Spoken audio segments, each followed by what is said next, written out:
welcome in to Talking FC, and welcome back here to the channel, guys. It has been 2 long weeks, but Barcelona are finally back in action, and what better way to reintroduce ourselves here to La Liga football than a local derby against Espanyol. It's never an easy game, but in this one, we have reason to be confident. Coming right up, it's the match preview with everything you need to know as Barcelona make their return. Kickoff will be coming to us at 9 PM local time on the Saturday evening there, live from the RCD Stadium in Barcelona. We do take there the short trip across the city, and here, guys, are the times right around the world where you are, so you can get involved in this one. And in terms of your predictions, confident mood, really confident from you guys. You've there gone, over half of you, with a win by 3+ goals. And interestingly enough, you may be thinking, well, when was the last time that we went away to Espanyol and won there by 3+ goals? Well, it was actually last season. Surprisingly enough there,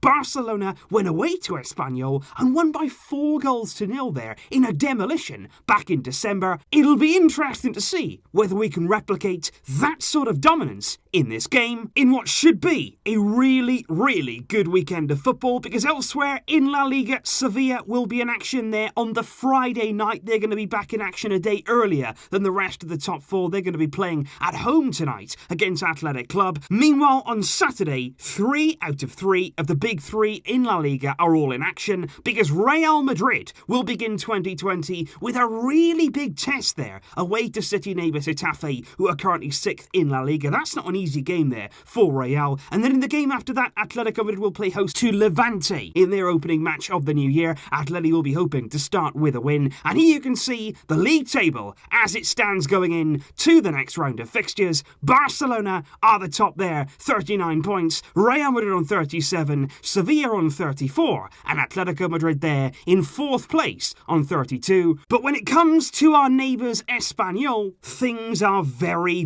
different. You need to take there a very long trip from the top of the table right the way down to the bottom, because despite qualifying for the knockout stage of the Europa League, which, to be fair, given their form this season, I am absolutely astounded they made it there into the knockout stages of the Europa League, because in the league, they're as low as you can possibly get. Espanyol, coming into this game, rock bottom. 20th place there in La Liga with just 10 points from their 18 matches so far, which there's no two ways about it. They're in dreadful form. They've managed just 2 wins all season long in the league, which of course is the lowest total out of any team. And it's not just that either. It's not just about the points on the board. It's about the overall picture right now with Espanyol, because this season, with just 12 goals scored and a massive 34 conceded in the league, they've scored the least goals and they've conceded the most of any La Liga team. And that there is a recipe for disaster. And I think Espanyol's disaster of a season so far is a mixture of poor planning, poor recruitment, a lack of direction, disappointing performance on and off the pitch, because you can see here when a club going into January are already on their 3rd coach of the season. That just tells you everything you need to know right now about what's going on at Espanyol, because their 2nd coach of the season, Pablo Machín, was sacked after their last game in December against Leganes. He lasted there just 10 games in charge of Espanyol, and that's ridiculous. What sort of change can you make at any club in such a short space of time? And incidentally there, Machín has been replaced by former Barcelona defender Abelardo, who I think many of us know very well, and he did a fantastic job recently at Alaves, so Espanyol may have got themselves a good coach here if they can give him some time. But look, what I have to say here is, guys, before any of us get too overconfident, you know that Espanyol are the kind of team that could lose 37 out of their 38 La Liga games, that you concede the most goals, they could score no goals all season, but the one game they won, the one game they performed in, that would be against us. That's the kind of team here, that's the kind of rival we have in Espanyol. This right here is their game of the season. They'll be up for this, it's a new start for them, and they'll be ready for this game. We have to make sure we condemn them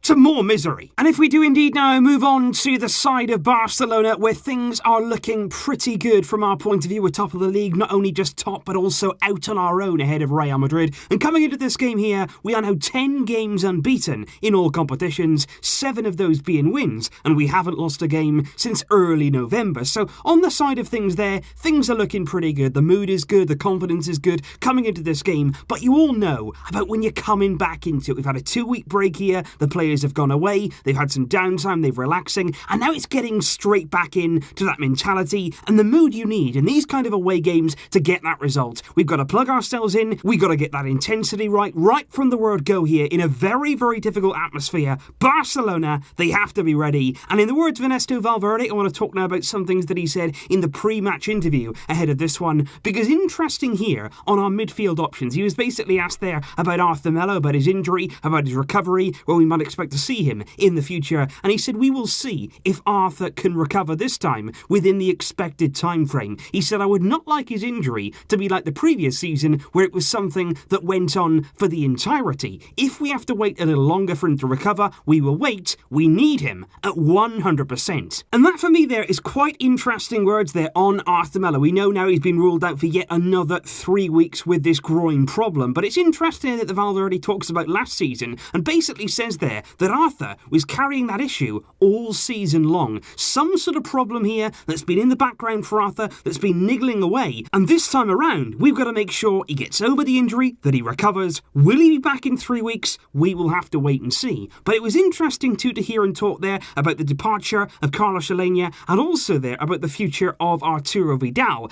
And I want to talk there about what it could mean for young Riqui Puig, because I would not be surprised that at some point in the near future, possibly there throughout January, there may be a window of opportunity where we see Riqui Puig given a chance in the first team. Because you think about it right now, there's no Carlos Alenia. You've got Arturo Vidal, who's unhappy. He wants to leave. The club wanted to keep him, but he's not happy right now at the club, and he's actively trying to force his way out. You've got Rakitic, you've got De Jong, you've got Busquets, but if you throw in there a suspension or an injury, suddenly there, you're looking around, and Valverde said today, we have to look to other options. We've got Barcelona B, we've got Riqui Puig in mind, and I would not be a bit surprised that if some point here, we will need to use him. And when that time comes, it could be exciting. One man, though, who will not be in action for Barcelona tomorrow, and it was pretty much expected, is Marc-Andre ter Stegen. He has not recovered in time to face Espanyol. But the problem right now with ter Stegen is there still seems to be the confusion over exactly when he will return. Valverde today was pretty cautious when he was asked about ter Stegen. They basically said, is it a possibility that he undergoes surgery at some point? And Valverde just came back. He said, I'm not a doctor. I'm not really sure of what's going on right now. So with ter Stegen, he's definitely out of this game. With the Super Cup, we'll have to wait and see. But Valverde says here,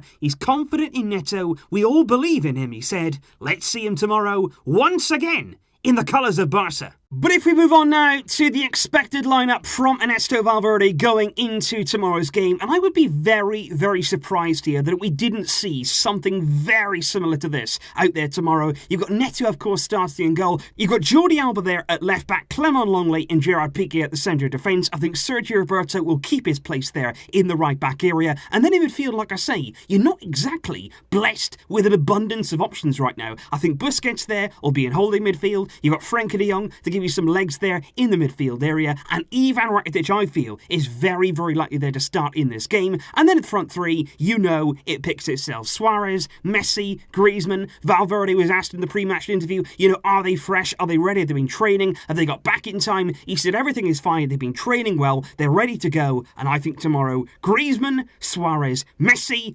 hopefully there, that trio and that team can take apart Espanyol. And of course, it is about that time now where we do move on to the score prediction for this match. It is a local derby, it is the very first game back, and it is away from home. All those things stack up against Barcelona, but I think in this game, we are going to win, and I do believe that we could replicate the performance we saw the last time we visited Espanyol. I'm going to go here with Barcelona 3, Espanyol 0. I'm going to go with you guys. 3+ goals win. I believe that it can happen, that if we turn up, if we switch ourselves straight back on here to the competitive stuff, we can get a good win. But leave your thoughts in the comments down below. What are you expecting from Barcelona? What sort of team do you think we'll see tomorrow? And what is your score prediction? I will see you tomorrow, of course, with the match review, the first of 2020. I hope you'll join me. I will see you then. Thanks as always, guys. But until next time, as always, Visca el Barça.